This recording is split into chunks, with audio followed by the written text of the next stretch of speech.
Salut à tous, alors je reviens aujourd'hui pour vous faire une petite vidéo pas comme les autres. Alors en fait, vu que je vais refaire ma couleur d'ici peu, je voulais vous faire une petite vidéo avec mes astuces pour toujours avoir les cheveux au top, même après une coloration. Donc ma coloration, si vous ne me suivez pas sur Facebook, c'est celle-ci, donc la Casting Crème Gloss, donc la 535. Voilà. Pourquoi cette colo? Bah en fait pendant des années j'ai fait des colorations permanentes et en fait ça a fini par me flinguer les cheveux et le problème en fait des colorations permanentes ou même d'autres colorations de toute manière, c'est qu'à chaque fois en fait vous rajoutez souvent de la matière sur ce que vous avez déjà coloré les mois d'avant, et donc du coup ce qui fait que vos cheveux se foncent et après deviennent ternes parce qu'en fait ils sont en surcharge de coloration et c'est moche. Donc du coup j'en ai eu marre, donc j'ai arrêté les colorations permanentes et je me suis tournée vers les colorations donc semi-permanentes. Celle-ci elle dure jusqu'à 28 shampoings. Et aussi parce que du coup j'ai arrêté la coiffure, donc j'avais plus forcément accès aux couleurs de l'école et qu'il fallait que j'en trouve une au supermarché. Et donc la Casting Crème Gloss, c'est toujours celle qui m'a tentée. En plus elle est sans ammoniac. Et en fait j'aime cette couleur vraiment dans les tonalités chaudes. Parce que c'est vrai que souvent justement je cherchais des colorations qui aillent sans trop virer bizarrement. Et c'est vraiment compliqué parce que comme je vous disais, les colorations qui s'ajoutent, tout ça, et quand après avec les shampoings ça s'en va, c'est juste horrible. Et donc du coup voilà, j'ai trouvé mon bonheur avec cette coloration. Ça fait plus d'un an que je l'ai et j'en suis vraiment pas déçue. Et si vous voulez commencer avec une couleur sans trop flipper, je vous conseille plutôt celle-ci qui n'est pas permanente qu'une permanente et qui vous plaise pas du tout. Dans la boîte, je vais l'ouvrir. Donc vous avez donc bien sûr la notice d'utilisation. Vous avez donc le lait révélateur, donc qui est l'oxydant, le tube de coloration qui a entre autres les pigments de la coloration. Vous avez une paire de gants, un embout en fait qui vient se fixer après ici pour appliquer une fois que vous avez mélangé ces deux produits là, et un soin qui va avec, qui sont particulièrement bons. Ouais, ils sont vraiment bons.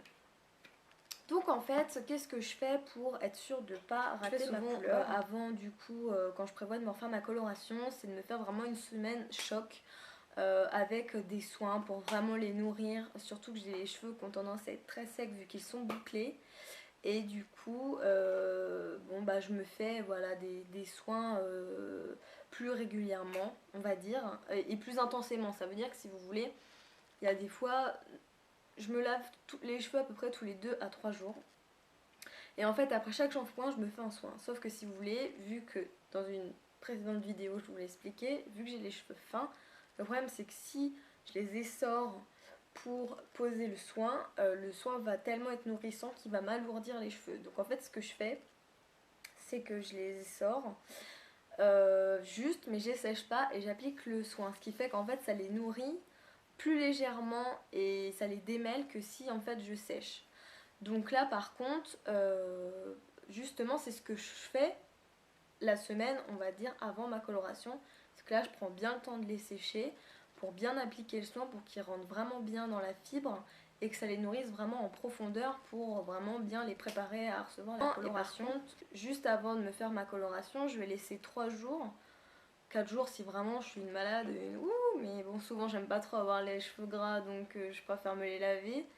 Donc du coup j'attends que 2 jours, 3 jours maximum et là je me pose ma coloration parce que le sébum en fait que vous sécrétez au niveau du cuir chevelu, ça se dépose sur les cheveux et ça permet en fait de faire une pellicule, comment dire, protectrice contre du coup la coloration sur votre cuir chevelu et puis une partie sur vos cheveux. Donc du coup c'est aussi une deuxième barrière en plus on va dire des soins, je vais arrêter avec mes E, que j'apporte du coup en fait avec ça.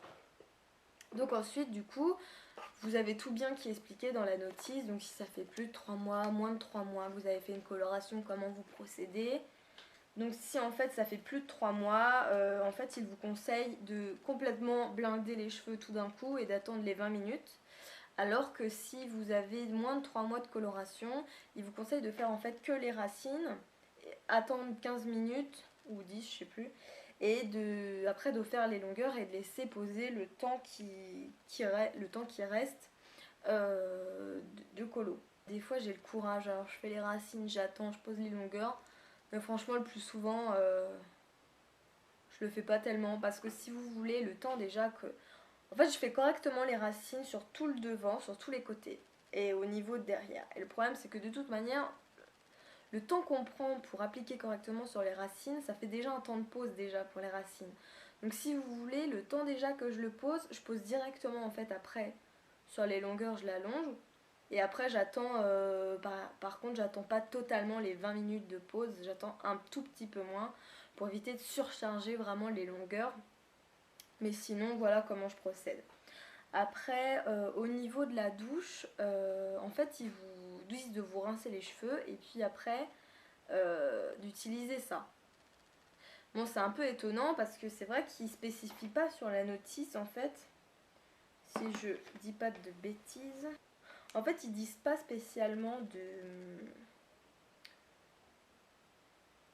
Ouais, c'est ça. En fait, dans les notices, quand vous faites une colo, ils vous disent pas de faire un shampoing après, en fait.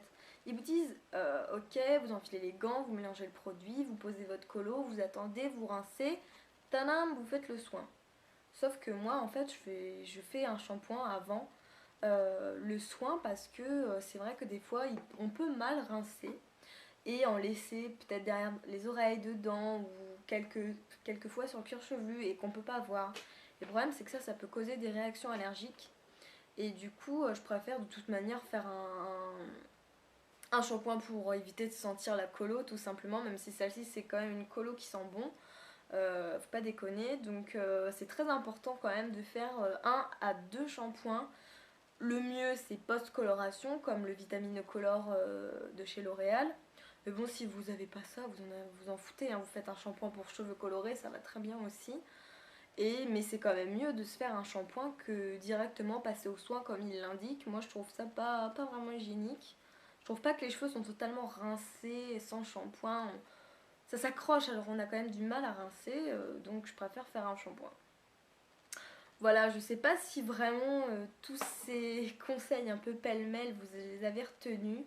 Donc en fait pour abréger, pour résumer la chose, avant donc que je fasse ma coloration sur une durée on va dire d'une dizaine de jours, tous les 2 à 3 jours je me fais un shampoing, je me fais pendant que je me lave la tête quoi.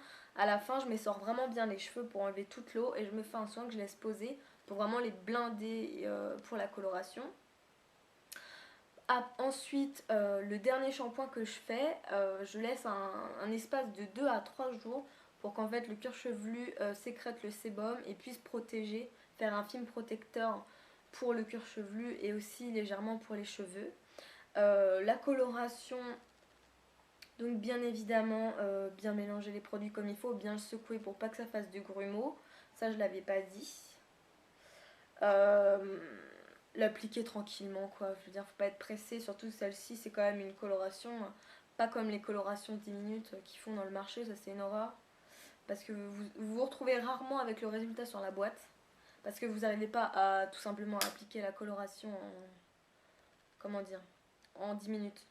Donc du coup voilà, moi j'ai déjà eu une désastreuse aventure avec ça. Bref, et après la coloration, donc n'hésitez pas surtout à faire 1 ou 2 shampoings avant d'appliquer le soin. C'est très important je trouve pour éliminer vraiment tous les résidus de coloration qui pourraient rester. C'était une petite vidéo tout simplement pour vous parler de ma colo vu que je vais bientôt la faire avant que ma boîte soit pleine de coloration. Parce qu'en fait tout simplement que là vous avez en fait, je sais pas si vous voyez des petits pointillés, voilà, qui sont en fait, vous faites le trou. Je vais vous montrer.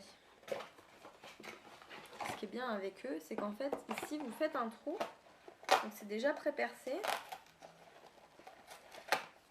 toute façon, je vais l'utiliser, donc je vous le fais. Et en fait voilà, vous avez le trou pour pouvoir poser le tube pendant votre application. Par exemple quand vous refaites une raie ou quoi que ce soit, voilà, vous pouvez le reposer. Donc c'est vraiment très sympa, très pratique, ça évite d'en mettre partout. Bah, j'espère que cette vidéo vous aura plu, surtout si vous avez des questions, n'hésitez pas si vous souhaitez me soutenir et que vous aimez mes vidéos, n'hésitez pas à cliquer sur le bouton en haut abonner, c'est gratuit et ça me ferait vraiment très plaisir. Voilà, en attendant je vous fais de gros bisous, ciao ciao.